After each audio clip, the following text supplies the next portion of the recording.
आज इस जो सामाजिक न्याय की लड़ाई है, थोड़ी सी बात मैं रखूंगा। हमारा देश 15 अगस्त 1947 को आजाद हुआ। देश में बहुत असमानताएं थी। बहुत लोग गरीब थे, बहुत लोग अमीर थे। जाति के नाम पे असमानताएं थी, दलितों के नाम पर असमानताएं थी, पिछड़ों के नाम पर असमानताएं थी, आर्थिक असमानताएं थी, बहुत ज्यादा असमानताएं जब देश आजाद हुआ तब थी। लेकिन बाबा साहब अम्बेडकर और संविधान बनाने वालों ने इस संविधान में व्यवस्था की कि जो लोग कमजोर हैं, जो लोग वंचित हैं, उनको कैसे आगे बढ़ाया जाए। तो संविधान में आगे बढ़ाने के लिए व्यवस्था बनाई गई आरक्षण। आरक्षण इसलिए बनाया गया कि जो लोग सदियों से उजाड़े गए थे, जो लोग कमजोर थे, जिनको व्यवस्था नहीं थी, उनको आगे बढ़ाने के लिए संविधान में आरक्षण दिया गया। सन 1950 में जब हमारे देश का संविधान बना, तो संविधान बनने में सबसे पहले अनुसूचित जाति और अनुसूचित जनजाति को आरक्षण दिया गया। 22.5% अगर 100 नौकरियां निकलेगी तो 22 नौकरी में एससी और एसटी के लोग जाएंगे। अनुसूचित जाति में वो लोग थे जिनको छुआछूत का शिकार हुए थे आजादी से पहले, जिनको बहुत बुरी तरीके से रखा जाता था। घर में जानवर को रखा जा सकता था, लेकिन दलितों का प्रवेश बंद था। लेकिन सामाजिक न्याय के तहत 1950 में संविधान में अनुसूचित जाति और जो जंगलों में जातियां रहती थी, उनको आदिवासी के तहत अनुसूचित जनजाति का आरक्षण दिया गया। बाबा साहब अम्बेडकर ने देखा कि अनुसूचित जाति और अनुसूचित जनजाति के अलावा भी एक बहुत बड़ा वर्ग इस देश में है जो बहुत ही पिछड़ा है। तो हमारे देश संविधान से चलता है, अनुच्छेद से चलता है। तो बाबा साहब अम्बेडकर जी ने पिछड़ों के लिए अनुच्छेद 340 बनाया। अनुच्छेद 340 में व्यवस्था दी गई कि राष्ट्रपति और सरकार को पावर होगी एक आयोग का गठन करने की। एक आयोग का गठन करने की व्यवस्था होगी।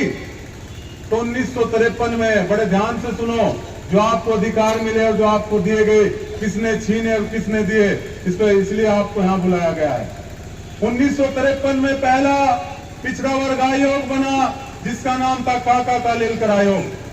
काका कालेलकर की अध्यक्षता में काका कालेलकर आयोग बना और 1955 में उसकी रिपोर्ट आई।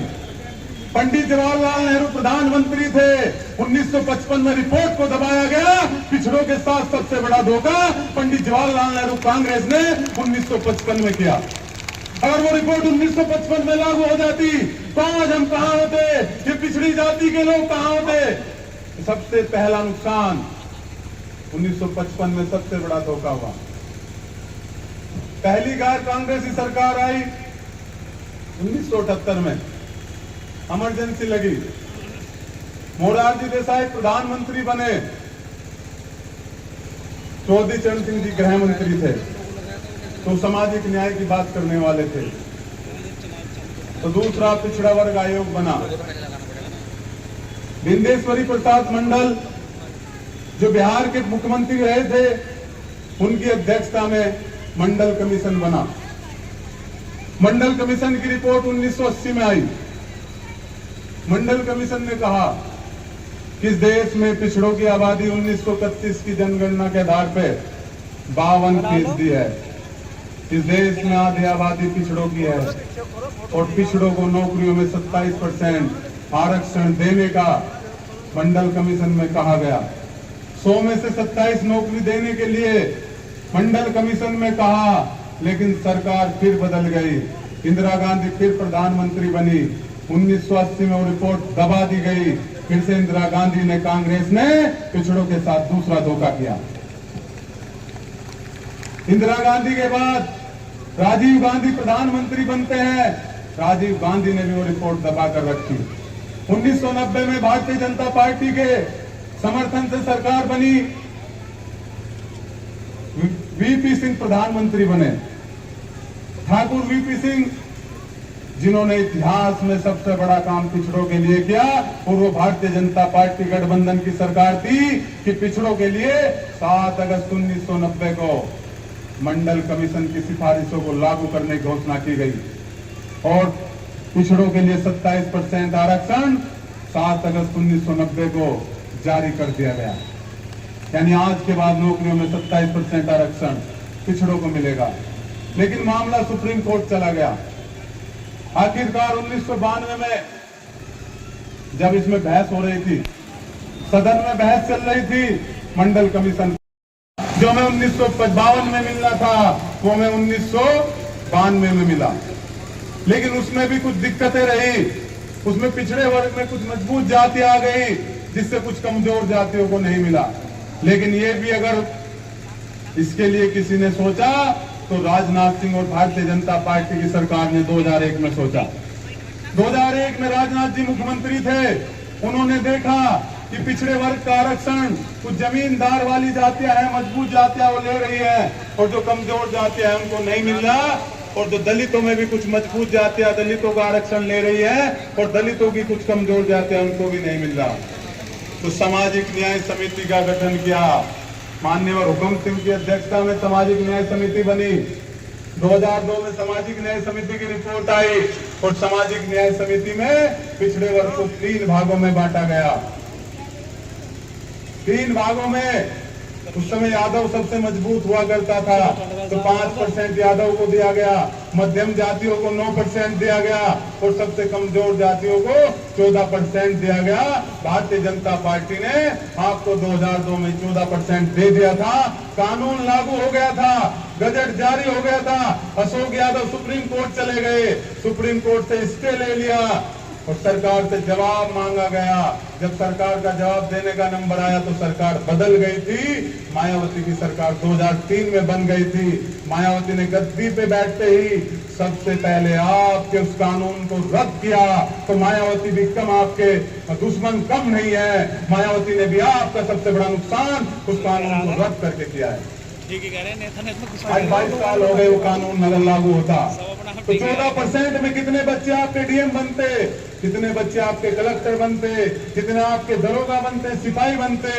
अगर आपके ऊपर मायावती ने डाका डाला है तो मायावती को खदेड़ दो अपने गांव से, उसके पार्टी के लोगों को।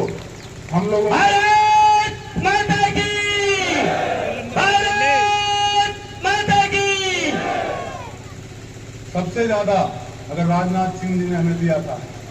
मुलायम सिंह 2004 में मुख्यमंत्री बन गए। जो एक जाति उनकी मलाई खा रही थी सत्ता में, उन्होंने देखा अगर बंटवारा हो गया तो जो 27 पे लपेटा मारे बैठे हैं वो खत्म हो जाएगा।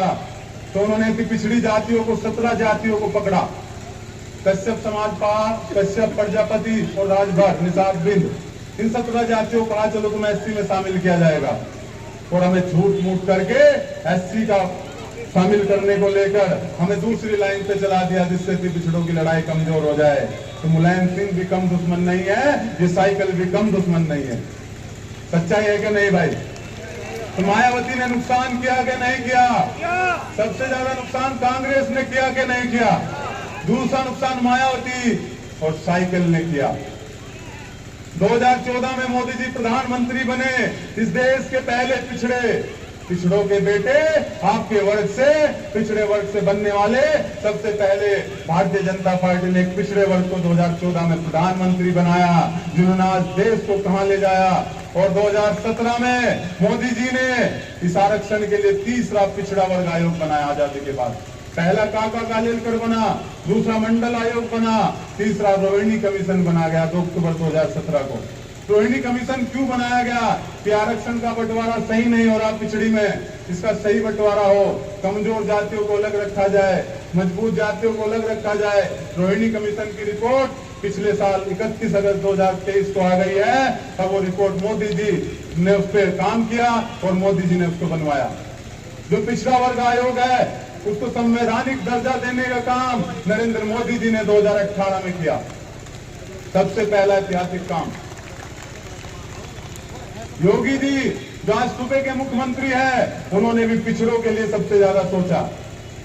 उन्होंने 2018 में पिछड़ों के आरक्षण का सही बंटवारा करने के लिए राघवेंद्र कमेटी बनाई। राघवेंद्र कमेटी ने इस पिछड़े आरक्षण को 3 भागों में बांटा। पहले भाग में जो मजबूत पिछड़ी जातियां थी उनको 7%, जो मध्यम पिछड़ी जातियां थी उनको 11% और जो सबसे कमजोर पिछड़ी जातियां थी उनको 9% दिया गया है। तो आप देखो, ये आपके अधिकारों के लिए सामाजिक न्याय क्रांति मोर्चा इसलिए बनाया गया है कि जो लोग वंचित है, और दलितों के लिए भी बंटवारा किया था राजनाथ सिंह जी ने। दलितों में 2 जातियां सबसे ज्यादा खा रही थी, उन्होंने उनको 10% में डाल दिया, और जो कमजोर जातियां थी उनको 10% में डाल दिया। माननीय सुप्रीम कोर्ट ने 1 अगस्त को भी आदेश जारी किया कि दलितों में कुछ जातियां पूरा आरक्षण का लाभ ले रही है, कुछ कमजोर जातियों को नहीं मिल रहा, तो इसका बंटवारा होना चाहिए, वर्गीकरण होना चाहिए।